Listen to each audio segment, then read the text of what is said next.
अस्सलाम वालेकुम दोस्तों, कैसे हो? उम्मीद है कि सब ठीक होंगे, खैरियत से होंगे। और हम अल्लाह से दुआ करते हैं कि अल्लाह आपको हमेशा हंसता खेलता और खुश रखे।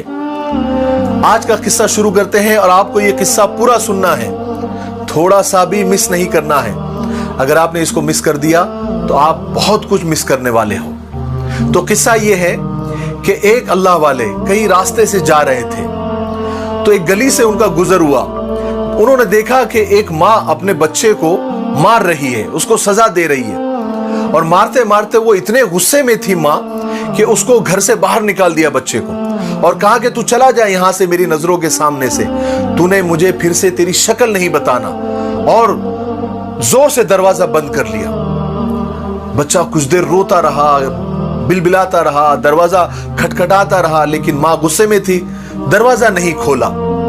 बच्चा बहुत देर तक इधर देखा उधर देखा और रोता रहा, लेकिन दरवाजा तो बंद था। फिर वो बच्चा चलता हुआ एक गली के मोड़ पर गया। वहां पर गली पर जाकर भी चौक में उसने इधर देखा, उसको कुछ समझ में नहीं आया, वो रोता रहा। थोड़ी देर के बाद वो थोड़ा और आगे बढ़ा। ये अल्लाह वाले फरमाते कि मैं उसका पीछा कर रहा था कि वो क्या करता है। तो बच्चा एक चौक में गया, वहां पर थोड़ी देर बैठा, बेचैन था, अपना पहलू बदल रहा था। फिर वो बहुत देर के बाद वो वापस घर के पास आया। दरवाजा खटखटाया, लेकिन माँ ने दरवाजा नहीं खोला। तो वहीं पर वो रोने लग गया और दरवाजे से अपने आप को उसने चिमटा दिया और वही दरवाजे को टेक लगाकर वो सो गया। उसको नींद लग गई। बहुत देर के बाद माँ को जब कोई काम याद आया तो उसने दरवाजा खोला तो बच्चा वहां सोया हुआ था। लेकिन माँ का गुस्सा ठंडा नहीं हुआ था। माँ ने उसको फिर उठाया, फिर मारा, कहा कि तुम मुझे शक्ल क्यों बताते हो अपनी? तुम निकल जाओ यहां से, यहां क्यों आए हो? मैं तुम्हारी शक्ल भी देखना नहीं चाहती। और उसके बाल पकड़ के उसको और धक्का दे दिया।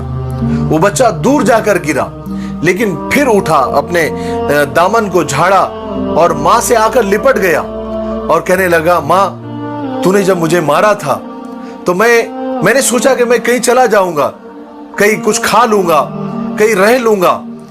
मैं गली में गया, उस चौक में गया, वहां गया, यहां गया। मैंने सोचा कि मुझे खाना तो मिल जाएगा, रहने के लिए जगह भी मिल जाएगी।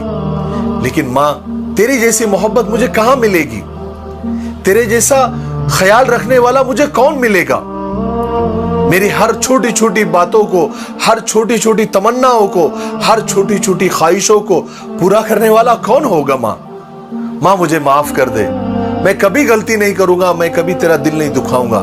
लेकिन माँ, अपने दर से, अपने दरवाजे से मुझे धक्का मत दे, क्योंकि तेरे दरवाजे के अलावा मेरा कोई दर नहीं है और तेरे जैसा दिल मुझे कहीं नहीं मिलेगा। माँ मुझे अपने घर में ले ले, माँ मुझे अपने आगोश में ले ले, माँ मुझे अपनी गोद में ले ले। मैं तुझसे बिछड़कर कहीं का नहीं रहूंगा। ये सुनकर माँ का दिल मोम हो गया और उसको अपने सीने से चिमटा लिया, उसको अपने सीने से लगा लिया और रोने लगी, कहने लगी कि बेटा, जब तुझे मालूम है कि तेरा मेरे सिवा कोई नहीं है, तो फिर तू मुझे सताता क्यों है, परेशान क्यों करता है, मेरी नाफरमानी क्यों करता है? जो मैं कहती हूं वो तू क्यों नहीं करता है? तो आइंदा से वादा कर कि जो मैं कहूंगी तू वैसा ही करेगा, तो मैं कभी तुझे अपनों से दूर नहीं करूंगा। वो जो अल्लाह वाले ये सब देख रहे थे, उनके आंखों से आंसू जारी हो गए।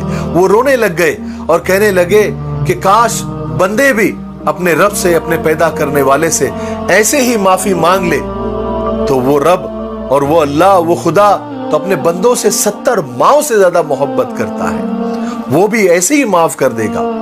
और बंदों को खुदा के दर के अलावा कौन सा दर है?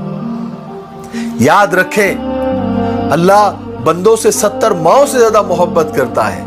हमारी सिर्फ हाथ उठाने की देर है, गिड़गिड़ाने की, बिलबिलाने की देर है। खुदा हमें माफ कर देगा। हमारे मांगने में देर हो जाएंगी, लेकिन खुदा के माफ करने में कभी देर नहीं होगी। इसलिए मेरे भाइयों, हम चाहे लाख गुनहगार सही, लाख नाफरमान सही, लेकिन अल्लाह ताला की रहमत के आगे वो गुनाह कुछ भी नहीं है। बस एक सच्चे दिल से एक आंसू बहाने की देर है, तौबा करने की देर है, रहमत खुदावंदी जोश में आएगी और हमें अपने गोद में ले लेंगी, अपने आगोश में ले लेंगी। ठीक है, मुझे उम्मीद है कि आपको ये किस्सा समझ में आ गया होगा। दुआओं में याद रखें और कल इंशाअल्लाह फिर एक नई स्टोरी के साथ, एक नए किस्से के साथ आपकी खिदमत में हाजिर होंगे। तब तक के लिए अपने भाई रशीद मिफ्ताही को दुआओं में याद रखें। अस्सलाम वालेकुम।